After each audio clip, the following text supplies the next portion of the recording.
a couple of specific issues that have been put to me by people within both pilots and information from air traffic controllers. Can I go to an issue, an incident that occurred on Friday the 13th of February this year? Rather ominous date. In the evening in Melbourne, with at least 9 aircraft taxiing and trying to depart the airport, runway 16 was in use. I'm informed that around 10 p.m, with some aircraft trying to leave before curfew restrictions in Sydney forced diversions, that the INTAS ground radar vital component failed. Are you aware of that? I am, Senator. Okay. This, I understand, means that all information relating to aircraft and their position on the taxiways was lost. Is that right? If I can finish the line of questioning, then I might be able to provide you with a comprehensive answer. I am told that the ground controller, although very calm, advised that they had lost all information pertaining to aircraft movements. I want to find out whether that is true. Someone on the ground frequency asked, was it INTAS again? I presume that may have been one of the pilots that spoke to the controller. The answer, I'm informed, was yes. Can you confirm this? Because I am getting a number of complaints about INTAS, and if this was a foggy night in Melbourne, it could have been potentially quite a serious incident. So, Senator, if I can outline the circumstances. Firstly, I haven't got the detail with me. I didn't expect that to come as a question, but I am aware of the incident and I'm happy to talk to it. So firstly, my understanding on that night in question is that there was thunderstorm activity and a number of aircraft that were taxiing in from the runway after landing were unable to reach their gate, because obviously what happens in thunderstorms now is the ground handlers vacate the tarmac and you're left with several aircraft in standoff bays that are unable to get in there, and sometimes you can be sitting on the aeroplane for more than an hour. The variable, and once again I will confirm all this on notice because I haven't got the detail with me. The variable system parameter for INTAS for the strips disappearing after landing is an hour, because you never actually really could be expected to taxi in an hour after you've landed on the runway. So it's my understanding that once these aircraft that were taxiing in towards the bay couldn't get there, some of them over an hour, the strips completed what's called a finishing event and disappeared from the surface movement controller's display. So that was reported. Once again, I ideally love my workforce. I sometimes wish they'd take issues with me instead of with others. But so what do you mean by that? I mean, we have a number of you're saying I shouldn't be asking this line? Oh no, I'm delighted to answer any questions. No, but you've just implied then that you wish that it was raised with you first. Is that what you're saying? With respect, Senator Xenophon, you're drawing a long bow. No, the gentleman just simply answered your question. He didn't. No. He said, well, order. Senator Back, listen. Order. Calm. We're going okay, boys and girls. This, Mr. Hood. No, sorry. In fact, Senator, if I can correct myself. Hang on. There were a number of pilots that were inconvenienced that night. Has it occurred to you that it may not be your workforce, and it may be some pilots who have spoken to you? In fact, my controllers did report it to me because we did submit the Cirrus event, so they did report it to me. And in fact, we've taken immediate action. So looking at the parameter, what happens if it happens again? If there's another thunderstorm in Melbourne, if they're taxiing in, if they're taxiing for longer than an hour, will the strip disappear? So we've taken action immediately following the receipt of that event to change. Can I just tell you, I've got a text message from somebody who was there that night saying, crap, the storm had passed. Can you just check that for me? Certainly, Senator. Thank you. I'm just quoting the text message. Yeah, thank you very much. So as I said, I don't have the details. I didn't bring the details with me, and I'm happy to confirm it on notice. But we've taken action to change the system parameter for strips finishing to a 5-hour period instead of a 1-hour period. So you don't see this as a further indication of teething problems, real problems with INTAS? Senator, my view, and I've talked to controllers in Melbourne and Adelaide, in Broome and in Rockhampton, and if I can put on the record, thanks to the controllers in Rockhampton who did an outstanding job this week during Tropical Cyclone Marsha. So I've talked to controllers in all 4 of those locations. The system is good. Is the system perfect? The answer is no. And can the system be better? The answer is yes. Could I just intervene and pause for a fraction? Mr. Rudd, will you just sort of gave a bit of a kick with your elbow sort of thing. Do you want to say something?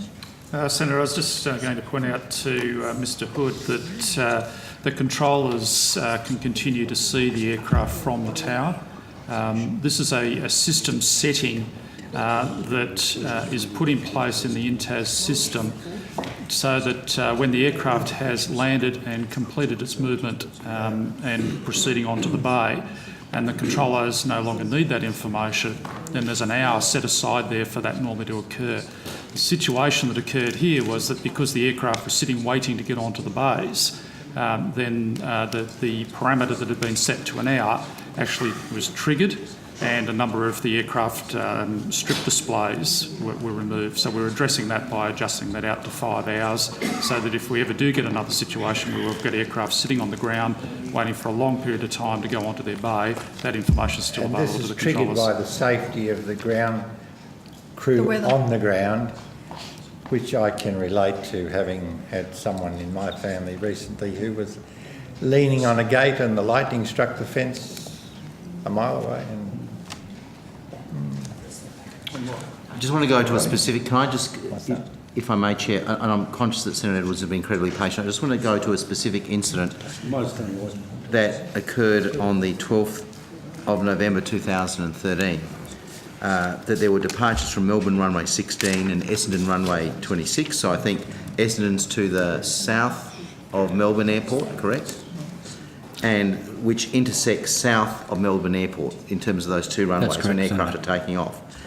Such a runway setup needs coordination between Melbourne Tower and Essendon Tower. That's pretty axiomatic. Yes? Mr Hood, yeah? Yes, correct, Senator. The information I have is that this did not occur, that for a period of time no coordination was in effect. Can I just put this to you? Air Services reported the incident as a breakdown of communication in their report dated 12th of November 2013. Is that correct? My understanding, so I haven't got that with me, but my understanding that's correct. Okay. You may want to take some of this on notice because these are actually... If I can, Senator, that'd be great. It's a fair while ago, that one. Yep. To the extent that you can answer, please do so. This report basically talks about a breakdown in communication, although the answers on notice to answer question number 237 makes reference to approximately 3 hours elapsed before the error was corrected, and I think we're talking about the same period. So it's quite a significant period of time. The ATSB would have reviewed this report and noted the breakdown of communication, filed it, as would have CASA. That's correct? That's correct, Done a breakdown of communication. Sometime later, a REPCON, which is what the confidential reporting system about an issue involving a safety issue, was generated, which said there was a loss of separation assurance occurred. That's much more serious, isn't it? A breakdown in communication and a loss of separation assurance is fundamentally much more serious than a breakdown of communication. Well, it can be. We treat each of them as a serious incident. A breakdown in coordination can, of course, lead to something worse. A breakdown of separation assurance can lead to something worse. And this may have to be the subject of a separate hearing, but the information I've received today is that the ATSB went back to Air Services and were again assured that it was a breakdown of communication that occurred. Can you confirm? I'll take that on notice, Senator. It's a fair while ago. I am aware that the coordination between Essendon goes to the terminal area coordinator, which goes to the controller, which goes to the tower. So there's a number of links in that chain. Sure, but this was a 3-hour period when there was not only a breakdown in communication, but there would have been a loss of separation or issues in respect of loss of separation. And I'll certainly look into that, Senator, and take that on notice. I mean, you could perhaps tell me how many takeoffs and landings there were on those two runways but at Essendon and Melbourne Airport for that 3-hour period. I'll let you know that too, Senator. Sure. But should you know, in if what I put to you is correct, as I believe it is, should this have gone straight to the ATSB and CASA as a safety matter, not as a breakdown of communications? I suppose a breakdown of communications is also a potential safety matter. And of course, when that's reported through our Cirrus system, that goes automatically to both the regulator and to the ATSB. Now, one thing that got my backup in answers to these, in answer to question number 237, that I've had some people have responded to me on, and you can't always assume it's your employees. There are lots of people that talk to me that aren't employees of their services.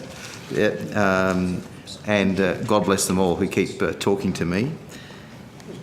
You state that the Air Services stated that, quote, the provision of the other information requested is complex and would require a significant diversion of resources. Do you remember that? No, I don't, Senator. As I said, I'll take that on notice if I may. Well, can I suggest to you that that is actually untrue? The information I have, that getting this information is less than 6 mouse clicks away. So could you please revisit that issue? Certainly. Because my information is that from multiple sources, you could obtain this information very easily, and if what Air Services purported statement that it's too complex and too many resources is actually not accurate at all. I'll certainly look at that, Senator. And